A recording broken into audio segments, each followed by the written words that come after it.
Olá, estamos de volta com o nosso programa Encontro Empresarial com o professor Luigi. Hoje eu quero começar o programa respondendo uma pergunta do Alexandre, que mandou por e-mail para mim. Eu não vou falar a empresa, que ele pediu para não falar, mas ele fez a seguinte pergunta para mim. Professor Luigi, segundo a sua opinião, quais são os fatores que contribuem para que uma equipe se torne uma equipe de sucesso? Eu quis enumerar 3 fatores que considero como importantes. O primeiro, tanto o seu líder quanto os liderados devem estar comprometidos com o objetivo do projeto. Essa é a primeira condição básica. Segunda, que o líder se preocupe com os elementos da equipe. Eles vão errar, sem sombra de dúvida, porque o erro faz parte de todo o processo. Tá? E é neste momento que o líder deve atuar de uma forma bem incisiva, bem correta, tudo bem, faz parte do processo do projeto. E o terceiro item, que eu acho também muito importante, é a comunicação. O líder, veja, para que a equipe se torne uma equipe de sucesso, deve ser franco em dizer as coisas. Mas lembre-se bem, deve ser franco, mas não rude. Olho no olho. Se essas 3 características, esses 3 fatos ocorrerem dentro de uma equipe, eu tenho certeza que você estará com uma equipe que pode se chamar uma equipe de sucesso. Mas hoje, no programa, eu gostaria até de contar uma historinha. Eu fiquei em dúvida alguns meses atrás entre me aprimorar um pouco mais em marketing e fazer um curso de comunicação. Mas na dúvida, eu acabei fazendo um curso de comunicação e eu estou dizendo a verdade, estou amando o curso. É uma das coisas, assim, me dá uma satisfação tão grande com a idade já que eu tenho, fazer esse curso. E eu não podia deixar de trazer a coordenadora do projeto, a coordenadora do curso, no Senac, aliás, né? No Senac. Veja que é a Márcia Soares, não é isso? Sim.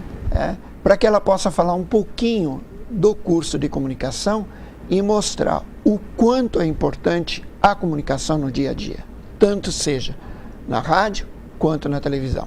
Márcia, seja bem-vinda. Você não sabe como eu estou amando esse curso. Eu estou super satisfeito. Olha, diga as primeiras palavras. E meus parabéns, viu? Já vou dizendo. Muito obrigada. Eu estou muito feliz também com o convite, viu, Luigi, de poder participar do seu programa. Eu já acompanhava o programa, tenho assistido às suas entrevistas e você faz isso com uma maravilha, com muita técnica.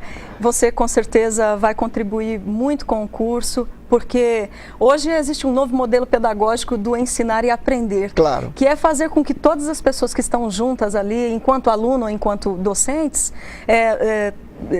transfiram o conhecimento um para o outro e o grupo troque e dessa forma o grupo possa crescer.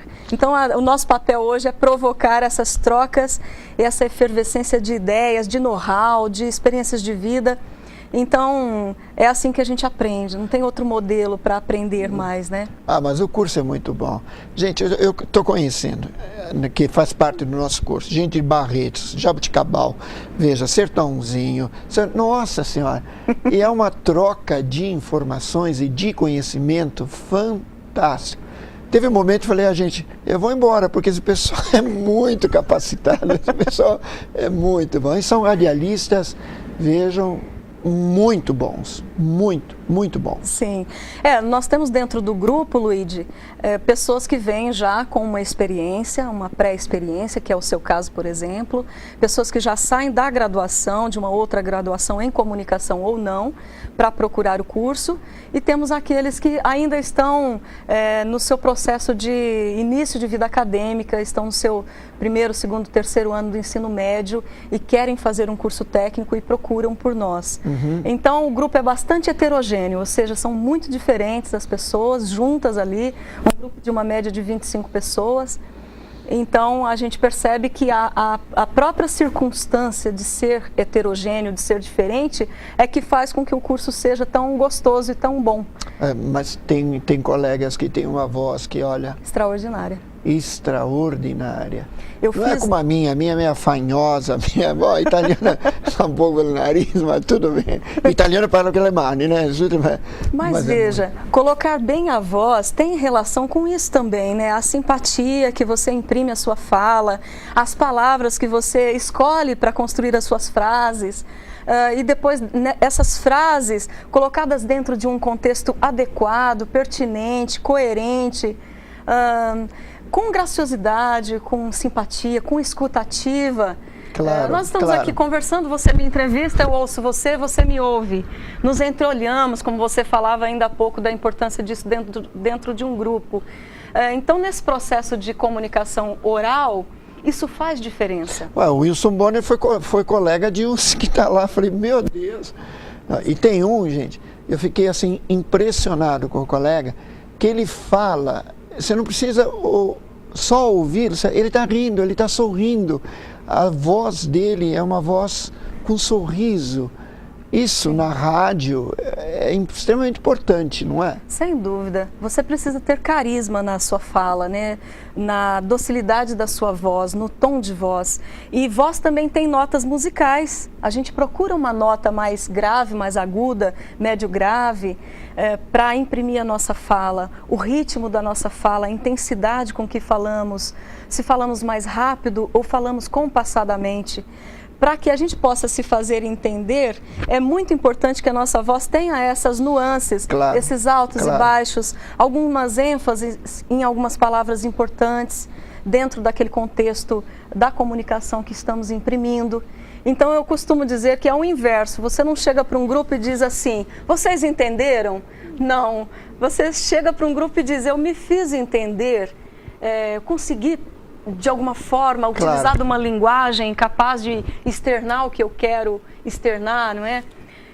Eu sou uma apaixonada por comunicação, né? Eu trabalho no rádio desde muito criança. Você já passou por algumas emissoras de televisão também, não foi? Sim, fui produtora de TV, fui apresentadora de um programa local, fui locutora da Rádio Transamérica, fui repórter da antiga CMN, na época do projeto do repórter Wilson Toni. Foi um grande professor na minha vida, assim, ele é um divisor de águas em termos de orientação quanto às questões de informação.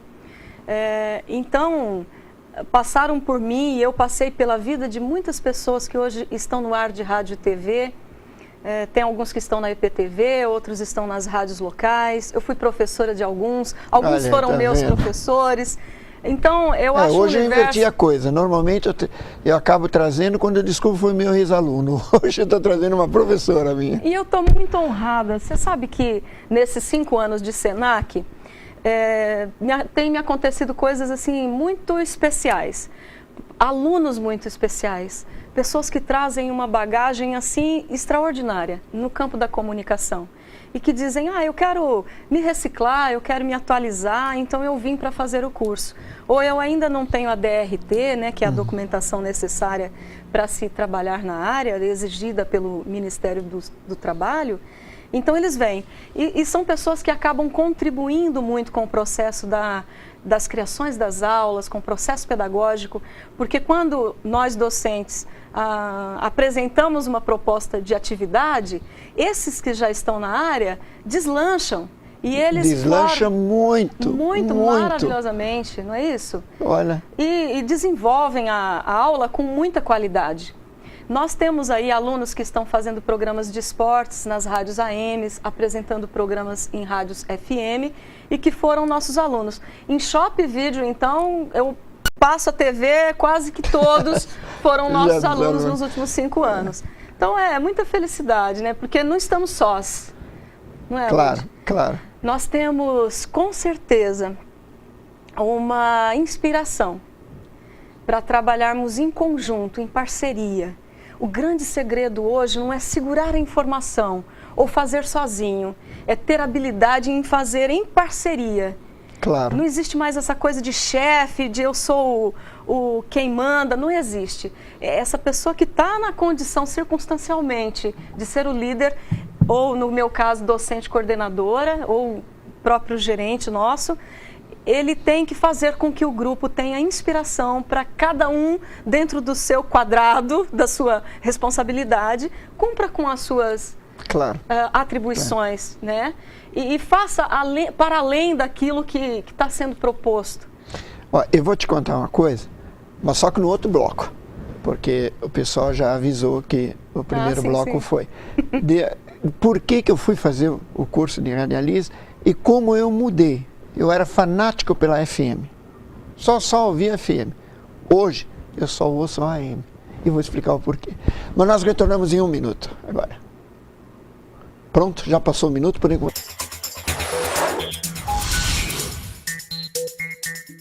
A Uniol Uniformes é uma empresa especializada em uniformização profissional. Trabalhamos com uniformes para todos os segmentos e com os mais diversos tecidos, sempre inovando a fim de satisfazer e surpreender nossos clientes. Todas as peças passam por um rigoroso controle de qualidade e o resultado é um produto final com a mais alta tecnologia disponível no mercado. Uniol Uniformes, Rua Aurora, 532, Vila Tibério. Telefone 3625-6767. Para aprender a falar, você não precisou de pretéritos imperfeitos. Não precisou de críticas, nem avaliações. Precisou de estímulo, de cuidado, de alguém que respeitasse a sua essência. Em pouco tempo, falar já fazia parte da sua vida. Existe um lugar onde os livros não têm palavras, mas são cheios de ideias. Na Parque, você fala inglês da mesma forma que aprendeu português, naturalmente. Descubra o Inglês Parque.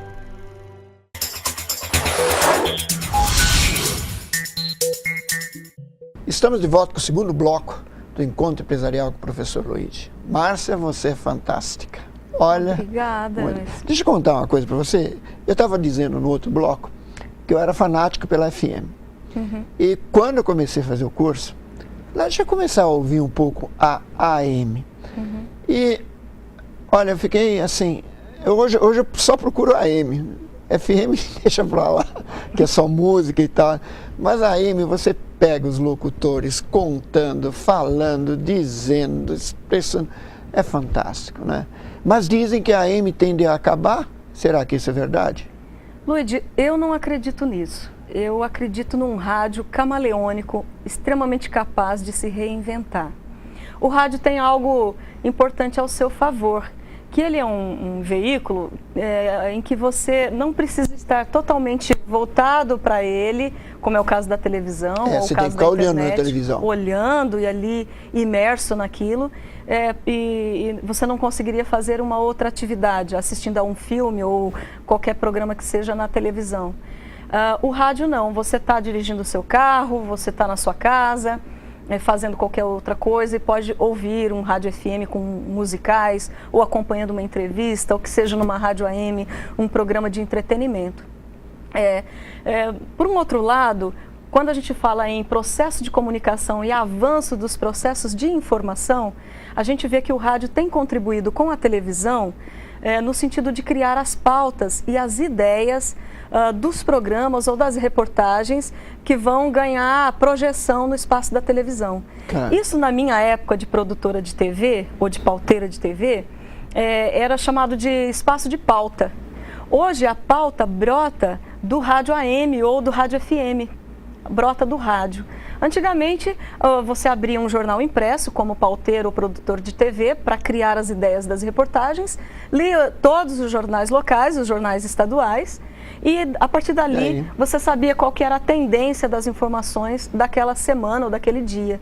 Hoje não. Eu sei que nos espaços de TV, os pauteiros estão ouvindo rádio AM ou rádio News FM, que é o caso da CBN em Ribeirão Preto, para conseguir fazer rádio, que é uma excelente rádio, extraordinário. É de tirar o chapéu. Meus parabéns a vocês. Meus parabéns ao Marcos Frateschi, né, a toda a equipe da Rádio CBN. Bem que poderia trazer ele aqui no programa, né? Ele fala... Marcos, você está sendo convidado. Está sendo convidado no ar. E ele esteve no nosso encontro de locutores no ano passado, falando exatamente desse processo de transformação da linguagem do rádio. Por que o rádio sobreviveu e sobrevive? Por que a gente pode ter esperanças de que o rádio vai perdurar por muitos e muitos anos, né? Outro dia eu assisti a um filme que ele era futurista, se passava em 2050, e tinha um rádio. Eu não vou chegar até Tinha um lá. programa de rádio dentro das aeronaves. Eu falei, nossa, que bacana. Quem montou o roteiro do filme é um apaixonado por comunicação e por rádio, né? Não, mas só uma colocação. Olha, eu como professor, existe um trabalho que o governo federal quer e o governo estadual quer que a gente faça nas escolas. E uma das colocações é criar um rádio, né, uma emissorinha lá para a molecada dentro da escola.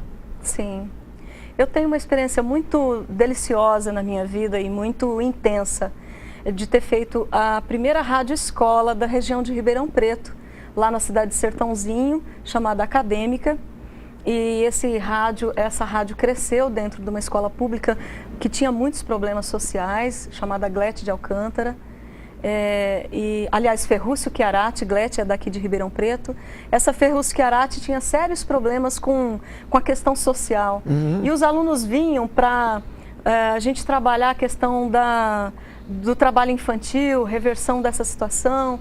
E aí a rádio era um objeto de estudos, era um espaço uma espécie de laboratório de aprendizagem. Foi bancada na época pelo Instituto Ayrton Senna, Conanda, Unicef, hoje outras instituições, né, ligadas a eles também, mas na época eram essas três frentes. E nós ficamos lá por 6 anos fazendo rádio escola. Eu acredito muito no rádio como instrumento de aprendizagem, como laboratório prático, porque uma pessoa que se comunica bem oralmente, não significa apenas que ela vai externar ou elaborar bem a palavra ou o seu discurso oral de maneira a se fazer entender, mas significa que as compreensões de mundo, a leitura de mundo que essa pessoa fará será ainda mais aprimorada. E quando você lê o mundo de uma maneira mais profunda e também se comunica com esse meio social em que você vive, sociocultural, de maneira a participar dessa questão, desse meio social, você, além de ser mais feliz, você diminui muito seus problemas, porque quando há entraves de comunicação, a gente tem problemas, seja na empresa, seja na escola, seja no seu lar, com seu cônjuge, seja na sua família, com seus irmãos, com seus pais.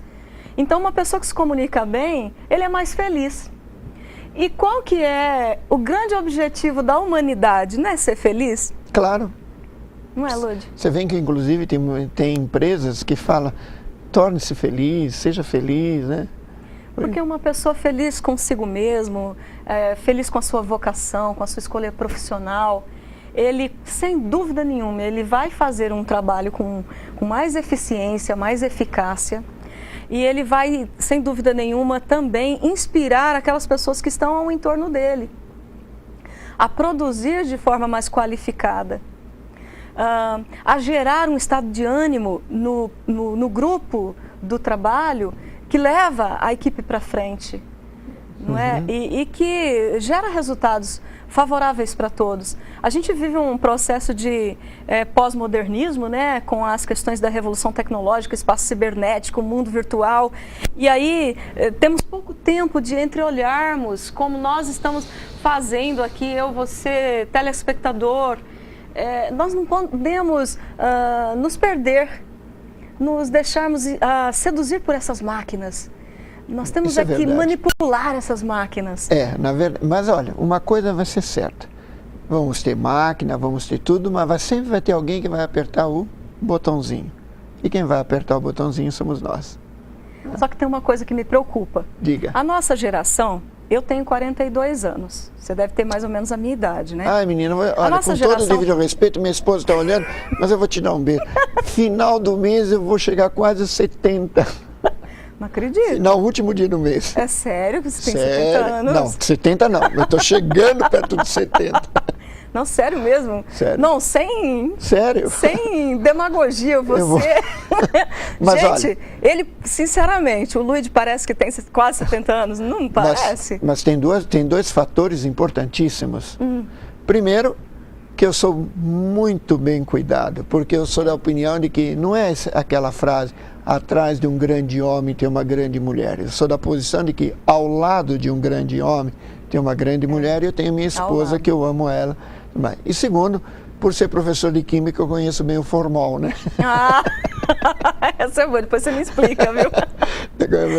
Mas eu acho que a nossa geração é uma geração da criatividade, que pegou a máquina, a possibilidade tecnológica, transformou essas tecnologias, criou pontes, viadutos, novos projetos arquitetônicos extraordinários, criou novas formas de se viver, melhorou a vida das pessoas. É claro que tem um outro contraponto disso, que aí essa revolução, essa questão que é uma questão de mercado ou mundo capitalista, também fez com que o meio ambiente, por exemplo, entrasse num processo de fracasso e de não responsabilidade social, enfim, tem outra questão. Mas está mudando. Porém, a nossa geração fez e inventou as manipulações da máquina. Só que essa geração que cresce agora, que são adolescentes, jovens aí, que têm até os seus 20 e poucos anos, cresceram já. E no momento em que eles nascem, a internet também já acontecia, e acontecia de um jeito pujante. Ali para a década de 90, 95, 96, quem tem 20 e poucos anos hoje sabe bem do que eu estou falando. Então, essas pessoas foram bombardeadas com a inferência e a sedução da internet. Tanto é que nós vemos aí jovens nessa faixa etária que são introspectivos, que são totalmente voltados para a internet, que têm dificuldade de oralidade e de conversa. Não, olha, então eu fico meio preocupada com isso. Eu também fico. O que você acha? Porque, eu vou te ser honesto, tem momentos em que você pede para um aluno, por favor, você faça a leitura. Gente, como você pensa que... pode parar. O que é isso? Pode parar. Não, eu gosto de leitura, adoro muito leitura, sabe? Eu tenho uma coleção enorme de livros. E é o que eu sempre digo, você quer dar um presente para um professor? Olha, dê um livro, não se preocupe, dê um livro. Mas que eu posso dar um livro que ele não gosta. Então vai lá na Saraiva, vai lá compra um vale presente e dá para ele um vale livro. Ele vai lá, escolhe o livro, faltou alguma coisa inteira. Melhor coisa que tem. A leitura é extremamente importante. E você vê certos alunos que não sabem ler. Ou melhor, às vezes não sabem nem escrever também. Mas dedilhar na internet não tem sombra de dúvida. Dentro disso que você está falando, eu vivi uma experiência fantástica junto com o pessoal do Observatório da Violência e Práticas Exemplares aqui de Ribeirão Preto, na USP, lá organizado pelo professor Sérgio Codato.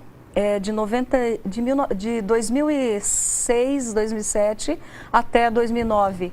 Nós íamos nas escolas públicas com problemas de violência, onde os alunos com seus 12, 13, 14 anos ainda eram analfabetos completamente, ou analfabetos funcionais, são aqueles que reconhecem a palavra, mas não sabem o seu significado. Não sabe o que está escrito. Não sabe colocar a palavra no contexto, infelizmente.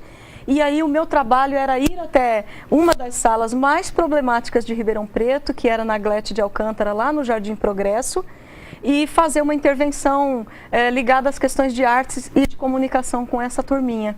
Quinta D, na época, 12, 13, 14, 15 anos, uma classe forjada, porque eram alunos que não tinham dado certo em outras salas, e eles não sabiam ler e nem escrever, para o meu espanto. Porém, nada fora do normal. Quando eu trazia uma proposta de desenho ou de artes plásticas, ou dava a câmera na mão, vamos sair para o bairro, fazer uma reportagem, vamos brincar de rádio, eles vibravam. Eles ficavam fascinados e eu fiz reportagens com eles muito interessantes.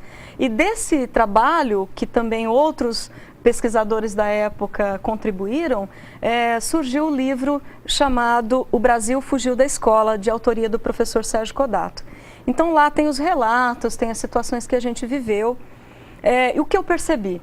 Que o professor que precisa trabalhar a questão da alfabetização e do gosto pela leitura, ou o pai, a mãe que tem o seu bebê aí crescendo, precisa inserir o livro na vida dessas crianças, precisa ler, contar histórias. Olha, me parece que até, se não me engano, acho que o Banco Itaú está fazendo uma propaganda. Leia para o seu filho. Comece a fazer com que ele leia, com que ele se faça uma interação. Luide, isso pode parecer uma coisa tão simples, não é? mas é a tecnologia, porque tecnologia não é acesso virtual do computador, não. Tecnologia são as formas, as maneiras, os formatos, a maneira com que a gente escolhe para se fazer entender. Claro. Comunicacionalmente falando, né? As tecnologias estão imprimidas em tudo. E é uma tecnologia você tirar a mesinha de centro da sua sala, jogar o tapete, abrir um livro, sentar no chão e ler com seu filho. O Piaget fazia isso com as crianças, do projeto dele lá no século XIX, início do século XIX. Eu, como professor, eu fico até, não é arrogância, não é nada, não, mas o pessoal me considera um bom professor, um pouquinho mais, bom professor.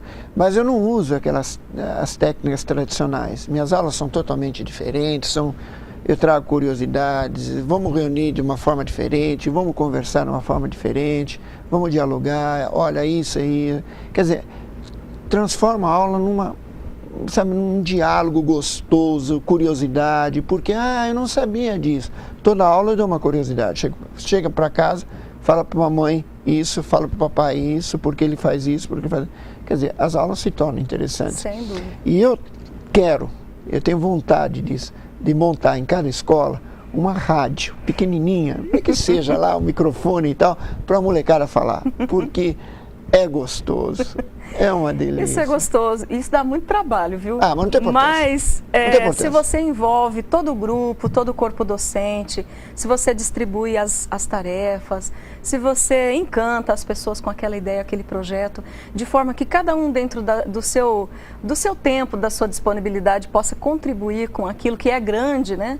É possível. O ano retrasado, eu fui convidada a montar uma rádio web para um grupo de cegos, numa instituição chamada ADVIRP, aqui de Ribeirão, maravilhosa instituição, que é criada pela dona Marlene Sintra, que é cega também. E aí foi mandado o projeto para o Criança Esperança, e o Criança Esperança escolheu o projeto como um dos melhores do Brasil. Olha, coisa boa. E bancou o projeto, o Banco do Brasil bancou o projeto. E hoje tem lá, quem quiser sintonizar, www.advirp.com.br. Os cegos estão fazendo programa. Eu sei disso, nós temos... Você conhece, nós vamos lá visitar. Então é muito possível, né? Porque não há necessidade de ter os olhos para fazer rádio, basta que você se comunique oralmente. Márcia, eu sinto muito, todo mundo sabe, Acabando. 2 minutos, um minuto, o primeiro momento é alegre, o segundo momento é triste, o pessoal já está avisando que te dou as últimas palavras e o último pessoal. Quero te agradecer muito, é sempre muito importante nós termos espaços para externar o que a gente pensa, criar momentos de diálogo. E você é uma pessoa muito querida, nos conhecemos há pouco tempo, seja muito bem-vindo como Eu quero trazer o aluno. Otavinho, eu quero trazer o Julinho, eu quero trazer o pessoal daqui da... Sem dúvida nenhuma, e eu vou te levar em outros lugares também, que eu tenho certeza que eu vou aproveitar de você também. Obrigada. Obrigada aos telespectadores. Aos telespectadores, muito obrigado pela atenção e até o próximo programa.